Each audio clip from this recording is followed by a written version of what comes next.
What about other kind of wrestlers that you've met along the way, or fans who've told you about the influence that your dad has had on them?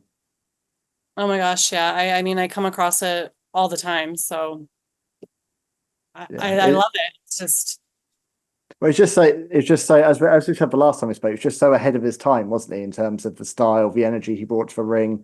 I remember the yeah, first time I saw him just completely blew me away because I came into wrestling in 1992 was when I was first introduced to it, so WWF heyday.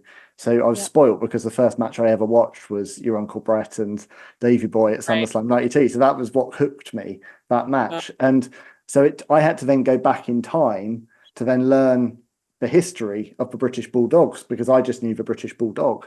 And I remember the first time I saw your dad wrestle, I'd never seen anything like it. And even now, if I ever watch, any of his old work, I'm just like blown away. It's like watching Owen as well in the early days of Owen in Stampede. Just like you just watch phase two and you're just like completely out of this world. And you can just see how much of an influence it's had on this yes. product because I think we take for granted sometimes the sheer pace and the athleticism that goes into wrestling these days, but you just didn't see wrestlers like your dad back in that Yeah. era.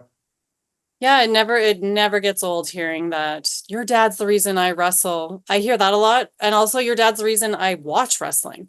So I Yeah. hear that a lot as well. Just his style was so captivating and you couldn't take your eyes off him and you're like, what is this? And that's kind of what drew people in. And yeah, I never get sick of hearing that.